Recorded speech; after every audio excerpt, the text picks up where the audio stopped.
romantic artistry of the early 19th century. Men and women who extol spontaneity and naturalness. Come on. And naturalness. In much of Blee's own writing, he railed at men, advertising men and business people. As he saw it, they were so calculating, planning everything to the extreme, afraid of the chaos of life, and quite manipulative. And yet, as he looked inward, Blee could glimpse Bleak could glimpse of such calculating, manipulative qualities in himself. He too secretly feared moment of chaos and life, like to plan things out and control event. He could be quite malicious with people he perceived to be so different, but in fact, they were the part of the stockbroker and advertising man with him. Perhaps it was the deeper part of himself. Others told him that they saw him as rather classical in his taste and in his writing, constructing things well, something that bothered him since he thought the opposite. But as he became increasingly honest with himself, he realized that, but as he became increasingly honest with himself, he realized they were right. People can often see our shadow better than we can, and it would be wise to elect their frank opinion on the subject. Step by step, he unearthed the dark qualities within, rigid, overly, overly moralistic, etc. And in doing so, he felt reconnected with the other half of his psyche. He could be honest with himself and channel the shadow creatively. His depression lifted as well as the writer's block. Take this process deeper by re-examining the earlier version of yourself. Take this process deeper by re-examining the earlier version of yourself. Look at traits in childhood that were drummed out of you by your parents and peers. Certain weakness or vulnerabilities or form of behavior.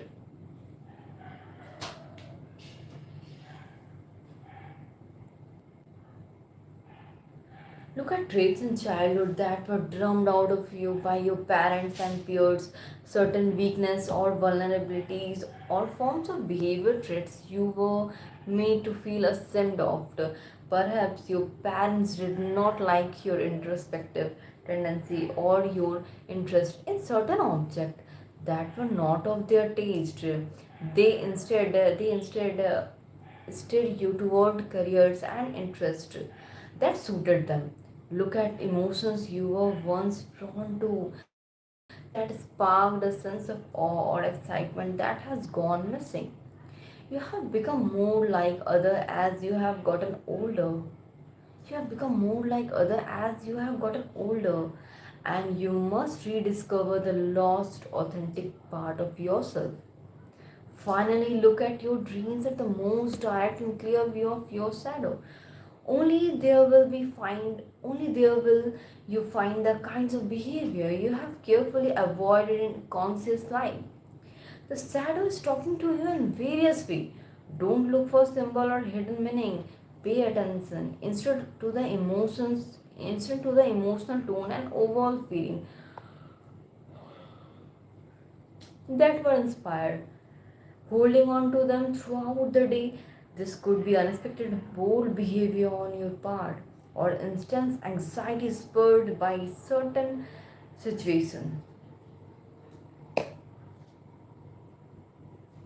certain situation, or sensation of being physically trapped, or of soaring above it all, or exploring a place that is forbidden and beyond the boundaries. The anxiety could relate to insecurities you're not confronting. The anxiety could relate to insecurities you're not confronting. The soaring and exploring are hidden desire trying to rise to consciousness. Get in the habit of writing your dreams down and paying deep attention to their feeling tone.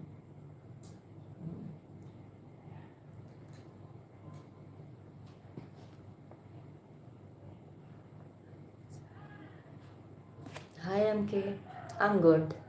आप कैसे हो?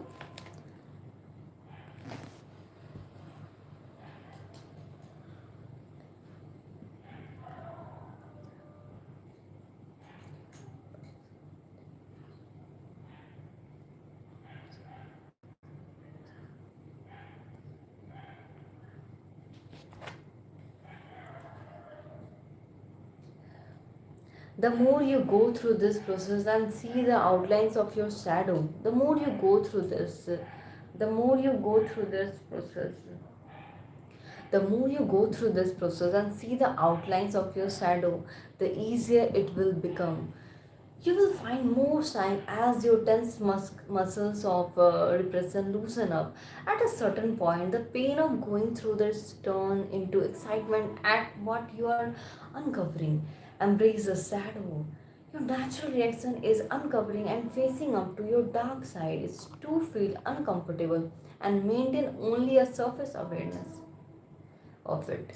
Your goal here must be the opposite, not only complete acceptance of the shadow, but the desire of integrate it into your present personality.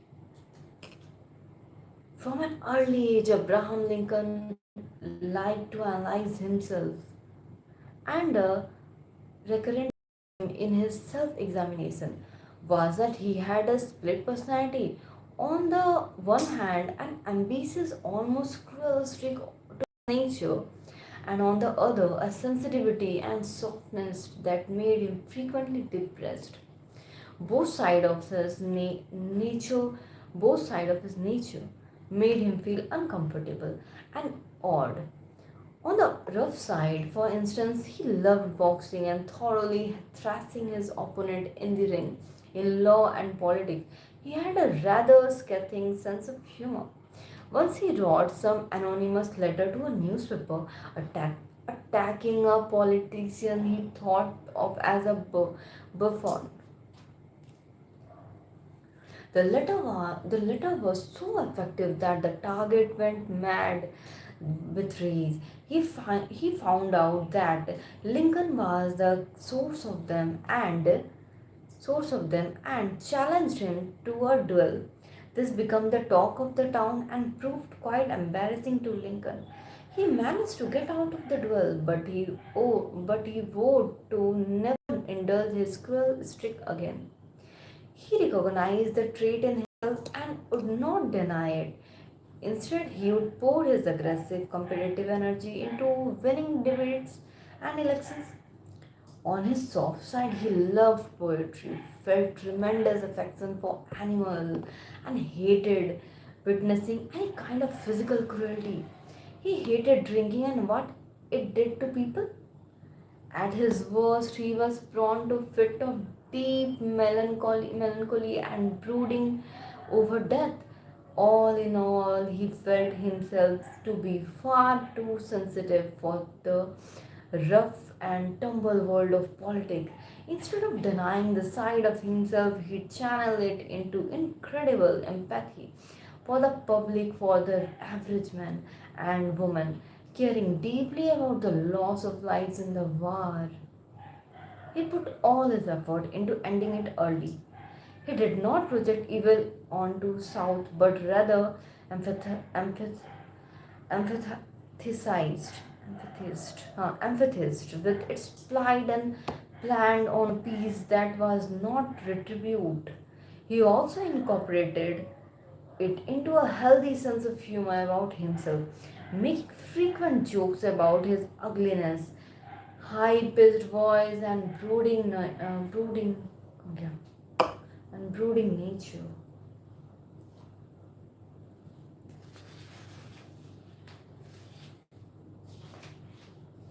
By embracing and integrating such opposing qualities into his public persona, he gave the impression of tremendous authenticity. People could identify with him in a way never seen before with a political leader. Explains Shadow. Consider the shadow as having depth that contain great creative energy. Consider the shadow as having depth that contain great creative energy. You want to explore these depths, which include more primitive form of thinking and the darkest impulsive that came out of our animal nature.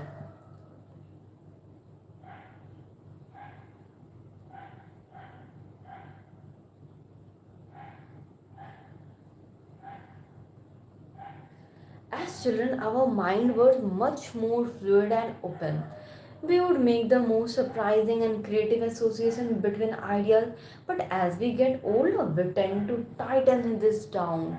We live in a sophisticated high tech world uh, dominated by statistics and ideas gleaned from big data. Free association between ideas, images from dreams, hunches and intuition seem irrational and subjective, but this leads to the most sterile forms of thinking. The unconscious, the shadow side of the mind, has power we must learn to tap into. And in fact, some of the most creative people in our midst actively engage the side of thinking. Albert Einstein based on his theories of relativity on an image form of dream. The mathematician Jacques Hadamard made his most important discoveries while boarding a bus or taking a shower. Answers that came out of nowhere or what he claimed to be his unconscious. Louis Pasteur made his great discovery about immunization based on a rather free association of ideas. After an incident in his laboratory, Steve Jobs claimed that his most effective ideas came from intuition, moment when his mind roamed most freely. Understand the conscious thinking we depend on is quite limited. We can hold on to only so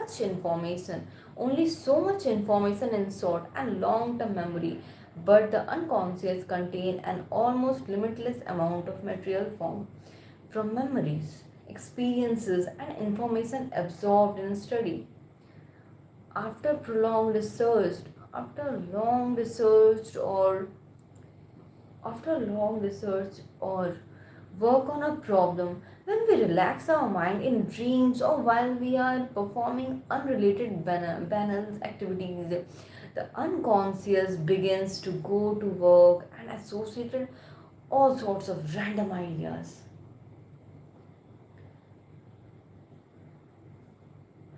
We all have dream, intuition, and free association of ideas, but we often refuse to pay attention to them or take them seriously. Instead, you want to develop the habit of using this form of thought more often by having unstructured time in which you can play with ideas. When the option you consider and pay serious attention to what comes to you in less conscious states of mind.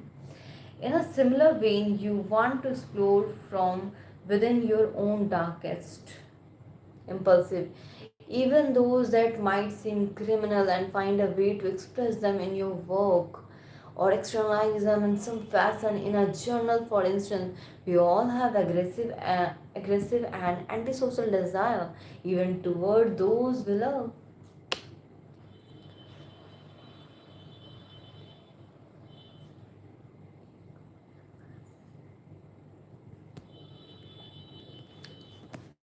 Yeah, like day by day, I'm becoming fond of this.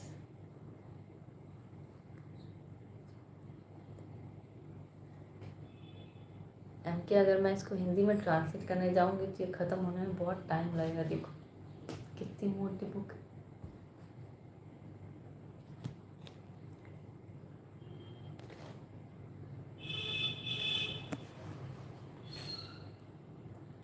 Oh welcome M के।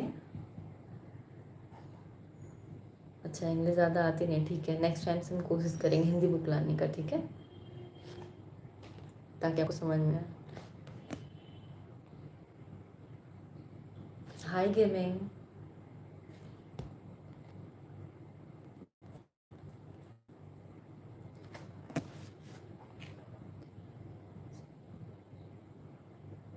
notes. I'm ভালো। আপনি কেমন? High high.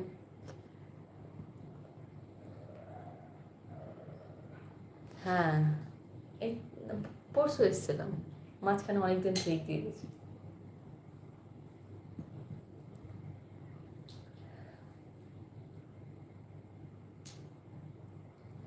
So the shadow. Most of the time, we secretly suffer from the endless social code we have to adhere to. We have to seem so nice and agreeable, always going along with the group. We better not show too much confidence or ambition. Seem humble and similar to everyone. Seem humble and similar to everyone else. That's how the game is played. In following this path, we gain comfort by fitting in, but we also become defensive and secretly resentful. Being so nice become a habit, which easily turns into timidity, lack of confidence. Being so nice become a habit.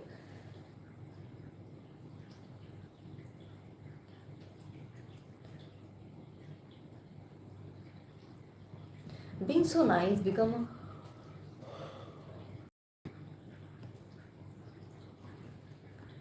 Being so nice become a habit which easily turn into timidity, lack of confidence and indecision. At the same time, our shadow will show itself but unconsciously in explosive fits and starts and often to our detriment, sorry, and often to our detriment. It would be wise to look at those who are successful in their field. It would be wise to look at those who are successful in their field. Inevitably, we will see that most of them are much less bound by these codes. They are generally more assertive and overtly ambitious. They care much less what others think of them. They care much less what others think of them. They flout they flout the convention openly and proudly. They flout the convention openly and proudly, and they are not punished but greatly rewarded. Steve Jobs is a classic example. He showed his rough, shadow side in his way of working with other. Showed his rough, shadow side in in his way of working with other. Our tendency in looking at people like Jobs is to admire their creativity and subtract their darker quality as unnecessary. If only he had been nicer, he would have been a saint. But in fact, the dark side was inextricably interwoven with this power and creativity. His ability to his ability to not listen to other, to go his own way and be a bit rough about it were key part of his success, which we venerate. And so it is with many creative, powerful people, subtract their active shadow and they would be like everyone else. Understand? You pay a greater price for being so nice and differential than for consciously showing your shadow. First, to follow the latter path, you must begin by respecting your own opinion more than those of others, less particularly when it comes to your areas of expertise, to the field you have immersed yourself in. Trust your native genius and the ideas you have come up with. Second, get in the habit in your daily life of asserting yourself more and compromising less. Asserting yourself more and compromising less. Do this under control and it and at opportunate moment. Third, start caring less what people think of you. You will feel a tremendous sense of liberation. Fourth, realize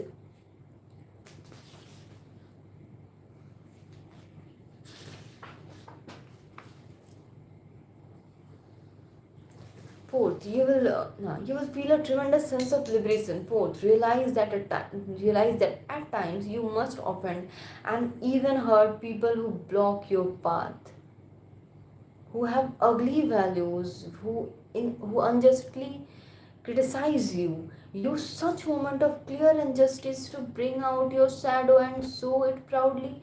Fifth, feel free to play the impudent.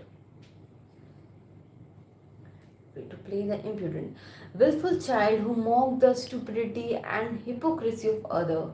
Willful child who mock the stupidity and hypocrisy of other. Finally, float the very convention that other follows so scrupulously for centuries, and still to this day, gender roles represent the most powerful convention of all.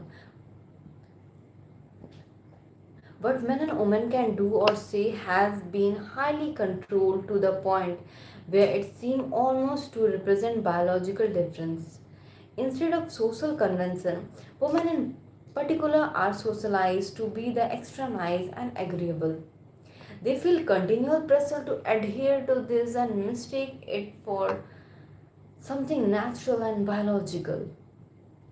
Some of the most influential women in history were those who deliberately broke with these codes. Performers like Marlene Dietrich and Josephine Baker, political figures with such as Eleanor Roosevelt, businesswomen such as Coco Chanel, they bought out their shadow and showed it by acting in ways that were traditionally that were traditionally thought of a masculine blending and confusing gender roles. Even Jacqueline Kennedy Onassis gained great power by playing against the type of traditional political life. She had a pronounced malicious streak. When Norman Mailer first met her in 1960 and she seemed to poke fun at him, he saw that something droll and hard came into her eyes as if he were a very naughty 8-year old indeed. A very naughty 8-year old indeed. When people displeased her, she showed it rather openly. She seemed to care little what others thought of her, and she became a sensation because of the naturalness she executed. In general, consider this a form of exorcism. Once you sow this desire and impulses, they no longer lie hidden in concern of your personality. Once you sow this, in general, consider this is a form of exorcism. Exorcism. Once you sow this desire and impulses, they no longer lie hidden in corner of your personality, twisting and operating in secret ways. You have released your demons and enhanced your presence as an authentic human. You have released your demons and enhanced your presence as an authentic human. In this way, the shadow becomes your ally.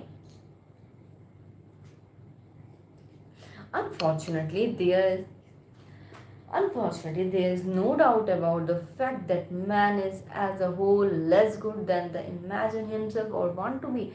Everyone carries a shadow, and the less it is embodied in the individual conscious life, the blacker and the denser it is. Culture.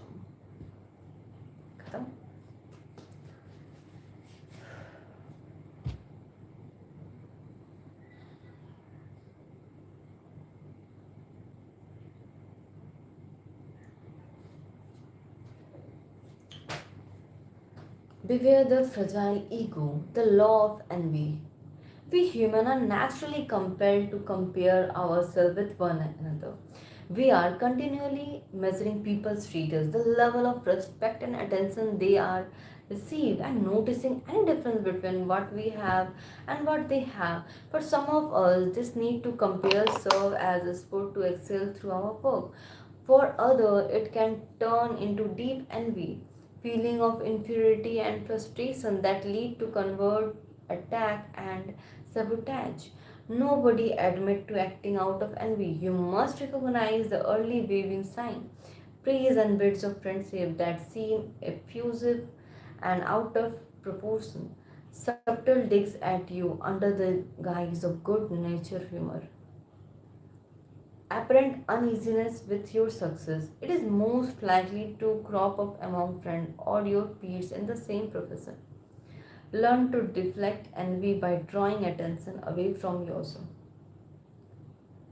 Learn to deflect envy by drawing attention away from yourself. Develop your sense of self worth from internal standards and not incessant comparison. Develop your sense of self worth from internal standard and not incessant comparison. But friends, in late 1820, Mary Shelley in 1797 to 1851, author of the novel Frankenstein, and her 28-year-old husband, the poet Percy Bysshe Shelley, moved to Pisa, Italy after having spent several years traveling through the country. Mary had had a rough time of it lately.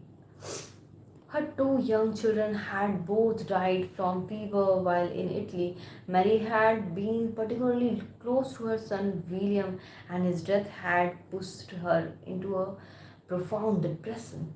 She had recently given birth to another child, a boy named Percy, but she felt continually anxious about his health. The guilt and gloom she felt surrounding the death of her children had finally caused some friction between her and her husband. They they had they had been so close, had experienced so much together that they could almost read each other through thoughts and mood. Now her husband was drifting away, interested in other women. She was hoping that in Pisa they could finally settle down, reconnect, and do some serious writing. In early 1821, a young English couple named Jane and Edward William arrived in Pisa, and their first stop in town was to visit the Sallys. They were close friends with one of Percy Shelley's cousins. They were thinking of living in Pisa, and they were clearly stars at meeting the famous couple. Mary was used to this kinds of visitor. She and her husband were so notorious that curious bohemians from all over Europe would come to gawk at them and try to make their acquaintance. Certainly, the Williams, like all the other visitors, would have known about the Sally's past. They would have known that Mary had two of the most illustrious intellectuals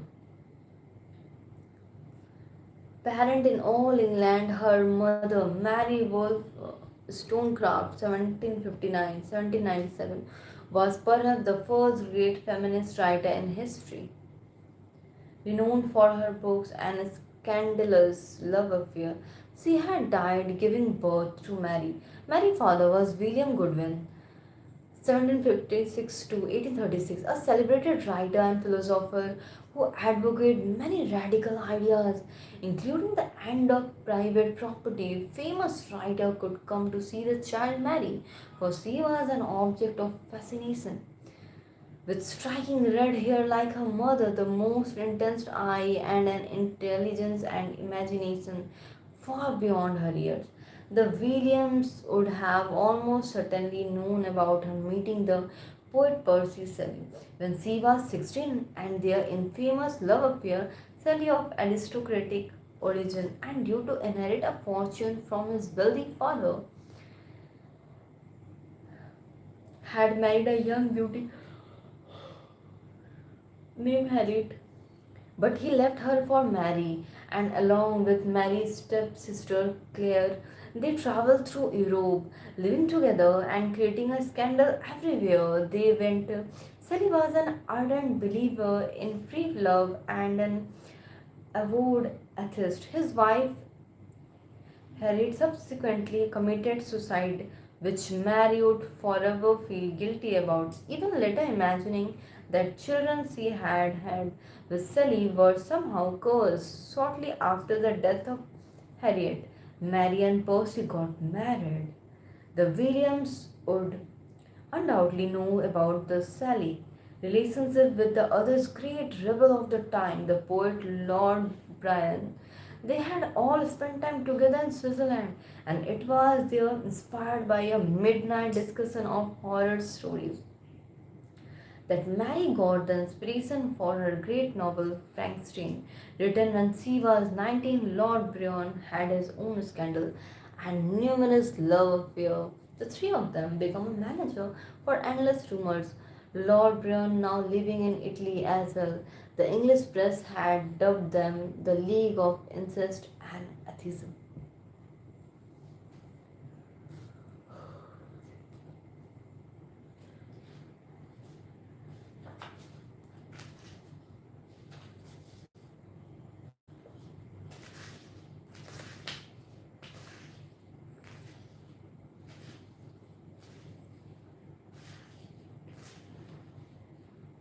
290.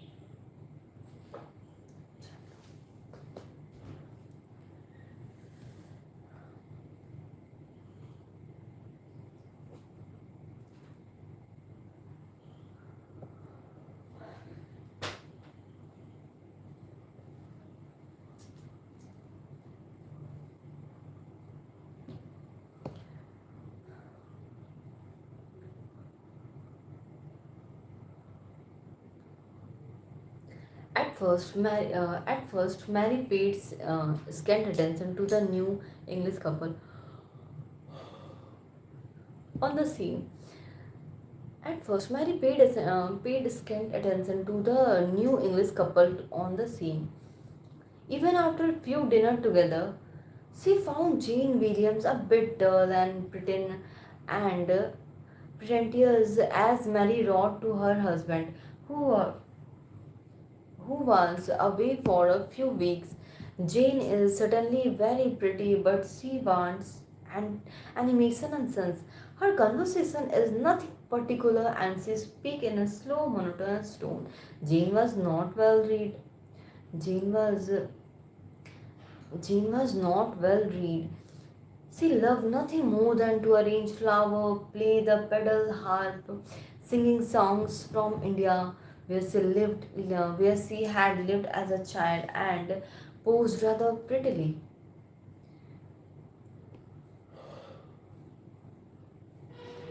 Where she where, where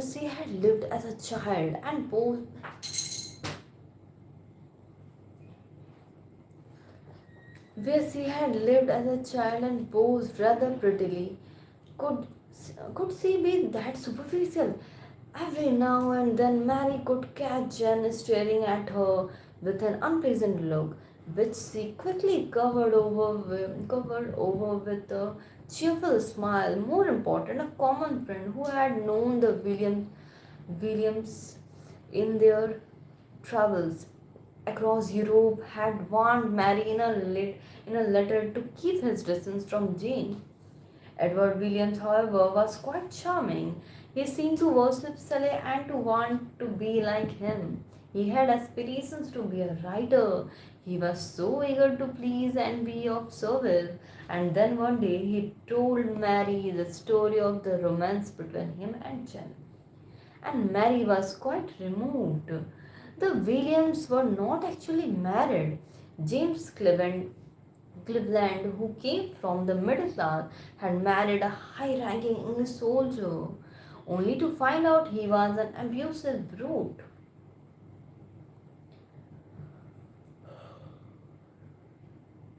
When she met the handsome Edward Williams, a military man who had lived in India as Jane had, she fell instantly in love. In 1819, although Jane was still married to her first husband, she and Edward left for the continent posing as a married couple like the Sallys. They also had lived in Switzerland and had come to Italy for adventure and the good weather. Jen was now expecting her second child with Edward, just as Mary was now pregnant again. It seemed in a fateful way that they had much in common. More important, Mary empathized deeply with their love affair and how much they had sacrificed for each other. Seeing had her second child, now the two women could bond as young mothers. Finally, someone to talk to about the difficulties of raising infant in a foreign land, something Mary's husband could care less about. Besides, Saleh had no English friend since English expat- expatriates in Italy avoided them like the plague. It would be such a relief to have some deadly companionship in this moment of troubleness in her life. Mary quickly became dependent on Jane's company and forgot any misgiving she might have had about her.